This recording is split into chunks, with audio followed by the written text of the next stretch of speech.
Hi everybody, COVID vlog number 3. Okay, so this week this phrase came to me, and it is this. Sometimes the familiarity of dysfunction seems easier than the unknown of change. COVID-19 and the pandemic has brought tremendous change to every single area of our lives. And some are saying, I can't wait to get back to normal. But I caution you today to think about that. Do you really want to get back to normal? The reason that I'm asking is for some of you, some or all areas in your life have been dysfunctional. And you know that some things weren't working at all, and some things were barely working, and some things could be improved. This all came to me as I was reading Genesis 19 this week. The very familiar story of Lot and his wife. But what stood out to me this week was this particular sentence, and it says, when he hesitated, the men grabbed his hand and the hands of his wives and his 2 daughters, and they led him safely out of the city. So here Lot was, knowing that the city that he was in was about to be completely obliterated. And he hesitated.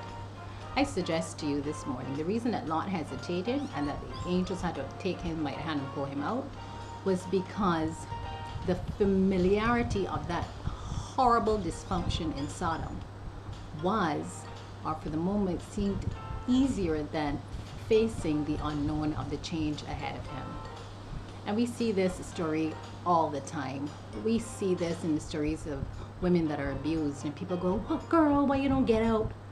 But it is because the familiarity of that dysfunction of abuse seems easier than packing up and facing the great unknown of change. So pandemic has brought this great change to all of our lives. But I think that we should look at it like this, as an opportunity to now take a serious look at our lives, be honest, and analyze and see where we're going. Maybe your marriage wasn't that great pre-COVID. Maybe your business wasn't really making any profit. Maybe you absolutely hated your career, let's be honest. Maybe you didn't know your children at all. Perhaps. So this is a time for us to embrace the Riesz. And what are the Riesz? Rethink, restart, review, rework, reposition, restructure, realign, rename, all the Riesz. So my quick encouragement to you today is take this time and don't be in such a rush to get back to normal until you've had an honest look at your life and you have embraced the Riesz of change. Take care. God bless you. I love you, Coach D.